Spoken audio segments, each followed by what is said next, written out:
G'day, trendsetters. So I had a very interesting question from somebody the other week, and I was discussing with them the dangers and harms of milk consumption. And they raised a very, very interesting and valid point, and they said, well, the Torah doesn't expressly prohibit milk, permits milk consumption. So isn't it interesting that, the Torah is allowing us to consume dairy, but here it is that there's a lot of science coming out that it's actually got negative effects on the human body. How can we kind of reconcile this? So I want to reconcile that with two kind of modes of discussion. The first is just one of logic, and from me, and it's pretty worthless, but we'll start with that. And we're going to go to the more stronger argument, and that is the Rambam. We're going to go directly to the Rambam, the Mishne Torah. So let's start with the logic, and take it as you will. So the Torah does permit alcohol consumption, right? It doesn't prohibit alcohol consumption. However, you have to use a bit of common sense around alcohol. You shouldn't be having alcohol 3 times a day. You shouldn't be drinking a slab a day just because there's 24 hours in the day. And a pregnant woman shouldn't be really consuming alcohol in any quantity because science shows that it's harmful to the unborn baby. So these are all things that, although it's permitted, there's still some limitation on its consumption, through basic common sense. And also halacha would Jewish law would influence, well, you've got to be healthy. And that's really the direction that the Rambam takes in the discussion. But let's go right now to the Rambam. And the Rambam actually strengthens the argument, almost seemingly against abstaining from animal products through veganism, because he brings in chapter 3.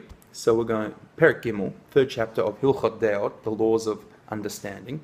In the first halacha, he says there's a general principle that whatever's not prohibited, i.e. whatever's permitted, don't avoid it. Don't kind of try and live like a monk in the hills and not have a home and not eat or drink or abstain from these things because they're permitted. You should not be abstaining from these things. And he brings a reference to being a Nazir, a Nazirite. A Nazirite abstains from wine and for any period of time. And after they've finished abstaining from wine, they have to bring an offering to kind of say, well, I'm sorry, in a way I sinned. Why? Because I abstained from wine, something that was permitted. So this actually strengthens the question, hey, if you're going to be vegan, you're avoiding animal products, you're depriving yourself. In a way, are you not like a Nazirite who abstains from wine? You're actually, in a way, sinning. This is a very valid argument. But we need to read the following halachas, which follow that, and actually explains really fantastically an argument for veganism. So first of all, we come to the general principle that when we eat and how we conduct ourselves should be for our health. That's halacha 2, chapter 3 of Hilchot Deot. The Rambam's very much into, it's not enough just to eat what you desire, what is pleasurable. You've got to eat to be healthy, right? So I'm just going to read from the source here. And this is the translation by Rabbi Eliyahu Tauger. And this is available on Chabad.org. So I'm going right from Chabad.org. I might put the link down below, but I might not be able to so quickly. So if this is in the interim. If you can't find the link down below, just go to chabad.org and search for Rambam, and you'll find this. All right. So now, here's the Rambam. Therefore, a person should not eat at all that the palate desires like a dog or donkey. Don't be like an animalistic, oh, this pizza tastes good, therefore I'm going to eat it. Rather, he should eat what is beneficial for the body, be it bitter or sweet. Conversely, he should not eat what is harmful to the body, even though it is sweet to the palate. And then he brings a really full-on explanation here, and you better be ready for this. For example, a person with a warm constitution should not eat meat or honey, nor drink wine. As Solomon has stated in a parable, the eating of much honey is not good. Wow. So there, just before the halacha before, the Rambam said it's not good to stop eating that which is permitted by the Torah. The next halacha he gives, he actually says he's going to cut out 3 food groups, basically, wine, honey, and meat for health purposes. So there he gives grounds that actually for health purposes there is cause to cut out a food group, to not indulge in what is the permitted. So that's a very strong argument right there for veganism. Halacha 3 is even more important because according to the Rambam, and this is halakha, is that health is not an end in and of itself. Health is a means to an end. The end is to serve Hashem, to do good deeds, to help other people, to learn Torah, to engage in spirituality. And spirituality in Judaism is very much about getting our hands dirty. It's not about being a monk up in a mountain. It's about, helping the old lady cross the street, changing a mate's flat tire, cooking soup to deliver to somebody who's sick, earning money so you can give it to charity. Health in and of itself is not an end, all right? It's a means to an end. So we've got this idea, therefore, from the Rambam that it's all right to abstain from meat for health purposes, and that's going to help us serve Hashem better. Now, we're even going to strengthen this further. So we're going to go to chapter 4 of Hilchot Deot. That's Perek Daled. And this is a very famous chapter because lots of books and lots of fad diets are now springing up about the Rambam's instructions to diet and lifestyle. That's all contained in chapter 4. I'm going to have a separate video going through each halakha, each point, and each point of guidance by the Rambam. But like whole books have been written. I've got this book here. It's called the I Guarantee, because the Rambam sets out all these things and says, look, if you follow this, I guarantee you health, provided you don't have any pre-existing conditions. So that's a very interesting idea. So amongst these ideas, people should be aware of it, that in halakha 11, Yud Aleph, is that he's against fruit consumption, dried, except for figs, grapes, and almonds. He's pretty much against fruit consumption. So it's full on. He also lists there, I think it's halakha 9, I jotted down, halakha 9, milk products which are 24 hours old, meaning you've milked Betsy the cow more than 24 hours ago, you shouldn't be consuming. He said you should avoid that. So that there is the Rambam saying, look, it's permitted to have dairy, but the Rambam's actually listing as harmful milk and dairy products which are more than 24 hours out of the cow or the goat or whatever kosher animal you've milked. So that's a caveat there for milk and dairy consumption. But the Rambam qualifies his advice with a very, very strong point, and that is down here. God, I think it's halakha 21.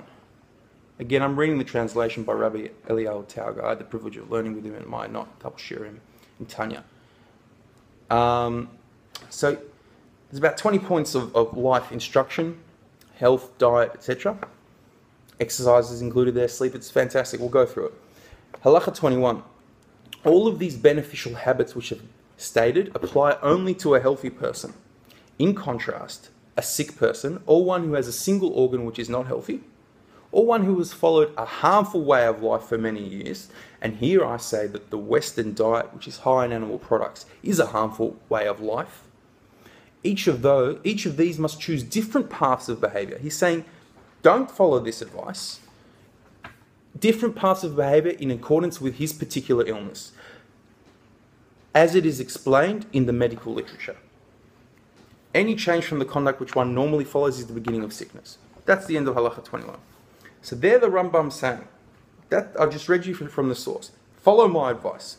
If you're sick, or if you've got some illness, or if you lived a harmful way of life, I would define a harmful way of life as I used to eat biltong. I used to eat meat after eating meat in South Africa when I lived there, and my health went right out the window, I can tell you that.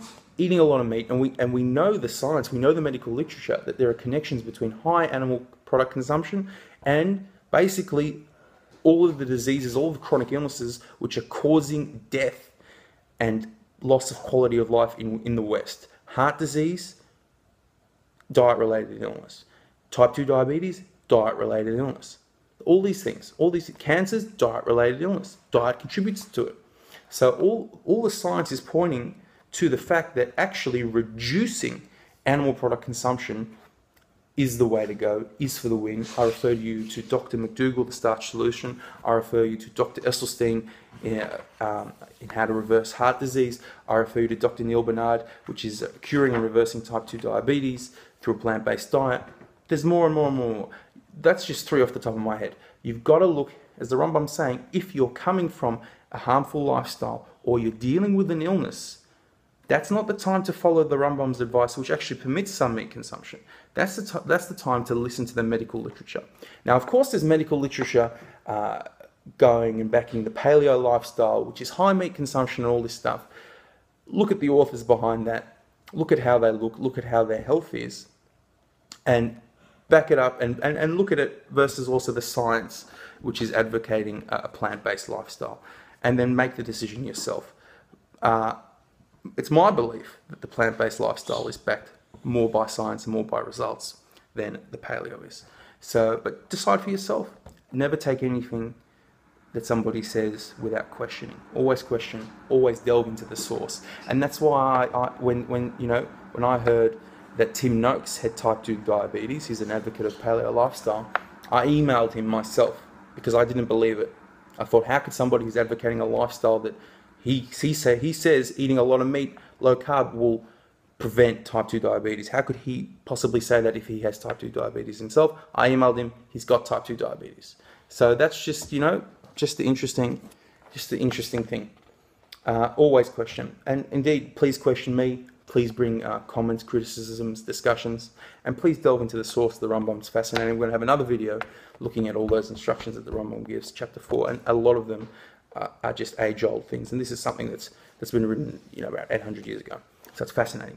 Guys, I hope I've given you some food for thought, grounds for veganism, cutting out food groups, based on the Rambam, based on principles of health, based on principles of science, based on principles of medical literature, and indeed halakha.